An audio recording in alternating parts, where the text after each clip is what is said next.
Nos últimos dias, Tem o microfone aí do seu lado, puxa pra você. eu tô vendo. Aí. Nos últimos dias, o Papa afirmou que Jesus é o único Salvador e desaconselhou o uso de o título Corredentora para Maria. Qual a opinião do padre a respeito disso? Tá. É assim, eu acho que tá. Sinceramente, acho que se criou uma histeria desnecessária sobre esse assunto. Por quê? E por que eu digo que é histeria? Primeiro, porque a maior parte das pessoas não leu o documento. Então está falando do que não sabe. Segundo, porque o documento é claro. Ele diz que a fé da igreja na cooperação de Maria na obra da redenção continua a mesma. E que o entendimento dos doutores da igreja, etc., é plenamente ortodoxo. Mas é necessário uma espécie de ajuste terminológico. Por quê? E aqui eu explico algo que talvez poucas pessoas sabem, mas co em latim é diferente de co nas línguas neolatinas. Co em latim significa co-redemptrix, é redentora com o Redentor, mas mais ou menos no sentido de que ter é contraposto a ser. Ou seja, é por participação, não é em si mesma. Né? Nas línguas neolatinas, co indica equivalência. Você está lado a lado. Indica uma certa igualdade.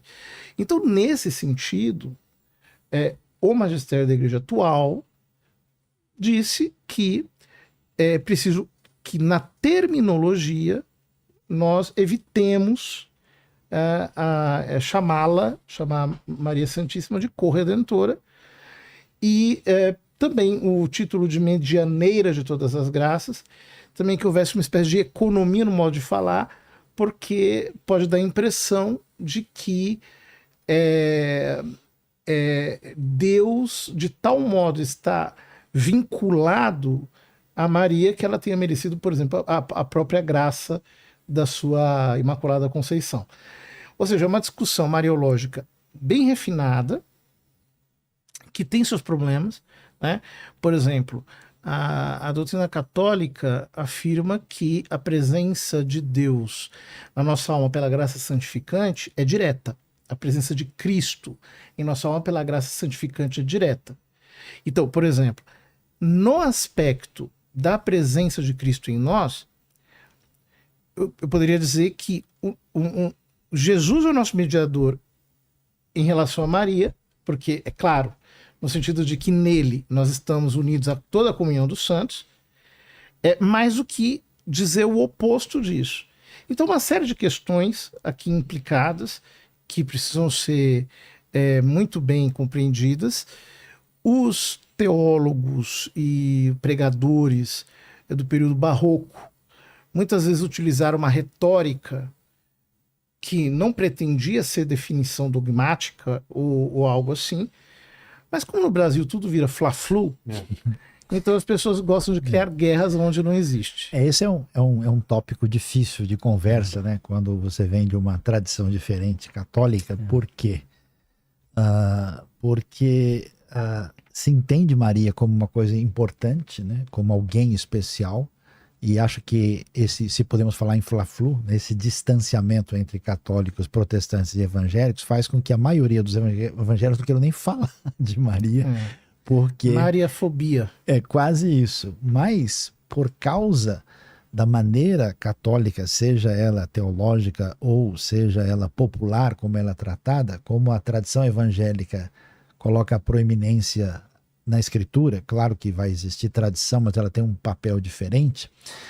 E aí você vê no testemunho de Maria nos escritos do Novo Testamento, é difícil chegar a toda a construção que a tradição católica fez depois, né? Então, eu até, né, padre, se me permite, né, uma coisa que acho que fica difícil é que, embora a doutrina peculiar, sistemática da igreja afirme uma coisa, como acontece nos ambientes evangélicos e outros também, parece que a prática popular, em alguns ambientes, a impressão que dá que a figura de Maria, ou Nossa Senhora, né, como é chamada, ela acaba tendo uma prioridade, um espaço assim muito mais visível do que a gente imagina. Mesmo que o pessoal não está venerando, não está adorando, mas a impressão que quem vê de fora é que ela tem mais... Mas é só uma impressão.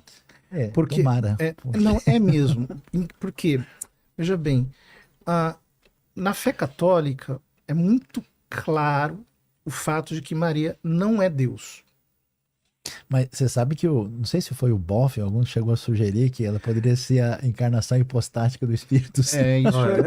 Mas ele não foi o primeiro. Eu sei. Tem, na antiguidade temos a mesma coisa, né? Temos debates sobre porque o Nestório, por exemplo, que falamos século IV, quinto, né?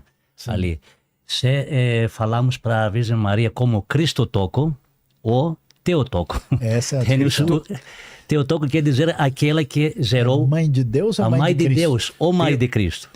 Essa é a grande É a mãe de Cristo, que é Cristotoco. Entendi. Toco quer dizer que zero, trouxe na luz. O Círio né? de Calcedônia vai colocar que ela é mãe de Deus. Mãe de Deus, por quê? É, isso que quer dizer isso? Então. Agora, mãe de Deus e qual fermo? Deus seria mãe, olha, mas a mãe de Deus na divindade de Cristo. Ah, tá. Ela gerou... Porque, claro, né? A carne que, na verdade, a carne que falamos, Cristo logo se tornou carne, é a carne do ser humano. Sim. Fala, mas mesmo na barriga da Maria. A discussão, esse aqui não foi falado para ver qual é o nível elevado de Maria ou para falar se o filho de Maria é divino. Então aí que a gente acha que o caminho foi muito elevado e Maria ganhou um lugar elevado demais. Mas ela é mãe de Deus pouco explicar mesmo. essa parte, né? Por quê? Porque Jesus Cristo é uma pessoa divina. Ele não é uma pessoa humana. Tem uma natureza humana e assumiu a natureza humana. Mas o eu de Cristo é a pessoa divina do Verbo eterno. E se a natureza humana subsiste nele e ela é a matéria pela qual Deus fez a natureza humana do seu filho, não tem jeito. Ela é mãe de Deus mesmo. Mas no sentido que Cristo é divino, não que ela seja. Essa aqui é a questão. Vem naquela coisa. Seja o quê? Que ela seja de alguma maneira divina. Essa que é a questão. Ela não é divina. Vem naquele. Mas isso é claríssimo para nós todos. Acho que católicos e ortodoxos. Uma das dificuldades que a gente tem nessa caminhada que... Mas nesse sentido, vocês também concordam com Maria, mãe de Deus? Claro. Mas a questão que isso precisa ser dito. Quer dizer, os protestantes acreditam que Maria é mãe de Deus. Sim, porque o filho é divino. Porque é filho divino. Mas o problema é que se isso implica em que Maria tem uma condição diferenciada. Então, o que se desenvolveu na tradição católica depois, como a Imaculada Conceição... É que tudo decorre disso. E outros elementos, até mesmo a Assunção de Maria, que é um dogma recente, isso trouxe... Mas a fé é antiga. Trouxe um distanciamento maior entre as comunidades. Apesar de haver uma conversa, né? Até 1990, por exemplo, os luteranos e os católicos tiveram uma conversa de mútua concordância a respeito do tema da justificação no encontro tal, mas nesse aspecto de Mariologia, o distanciamento é significativo, né? A compreensão. É que tudo decorre do fato dela ser mãe de Deus. Você veja, mesmo essa doutrina piedosa, essa doutrina da chamada corredenção, né? No proto-evangelho, Gênesis 3,15, o Senhor promete, ele diz claramente, porém inimizade entre ti e a mulher, entre o teu descendente e o dela. Então você tem essa relação já nos planos eternos de Deus estabelecida em vista da encarnação. Então aqui... Fazer uma conexão entre Eva e Maria. O vínculo entre ela e o seu filho é exclusivo. Porque ela é doadora da carne que nos redimiu. Ou seja, ela não é uma barriga de aluguel. Ela é uma porta pela qual ele passou e pronto. Ele tomou carne dela. Mas ela é pecadora, né? Não é pecadora. Ele me provocou. Ela não é pecadora. Porque Maria? Claro que não é. Lucas 1,47 ela diz, né, que se alegra em Deus, meu Salvador, né? Mas como ele a salvou? Essa aqui é a questão. Então, essa Ele é a salvou maneira por diferente de pensar. preservação, preservando do pecado. Por exemplo, os ortodoxos, eles não acreditam propriamente na Imaculada Conceição. Eu acho que não. Mas por quê? Porque a concepção de pecado original que eles têm é diferente da concepção católica. Mas eles creem que ela é panagia. Panagia, sim.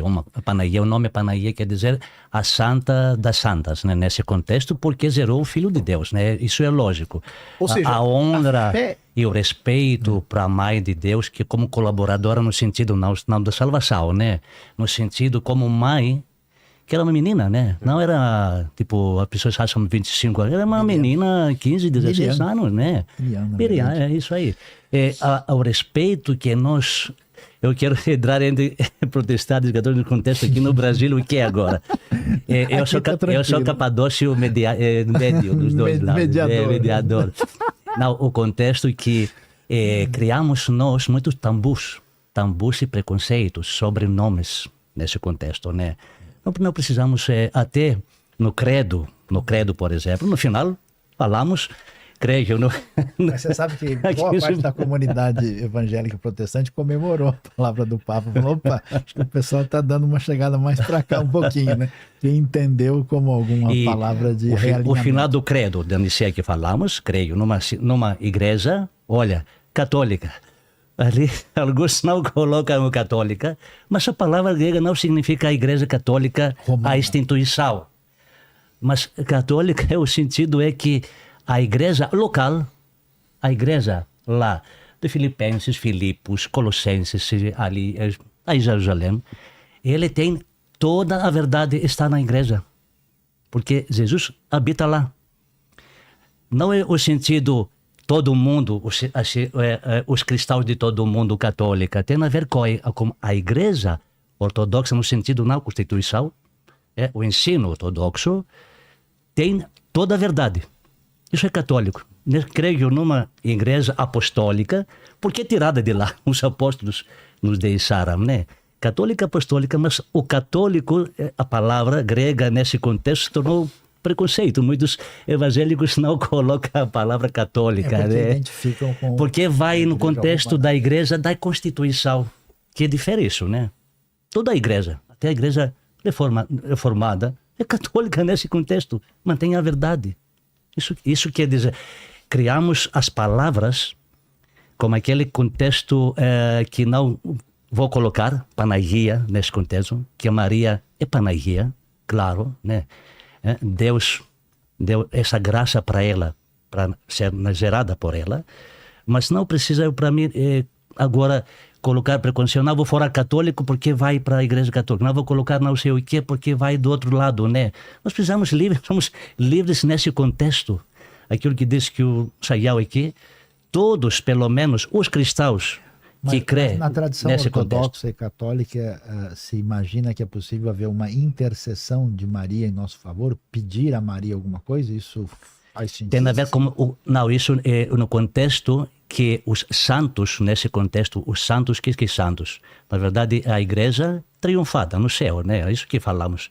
Santos, quando falamos, ali, Hebreus, que é 11 o capítulo, fala sobre os santos, patriarcas, tudo.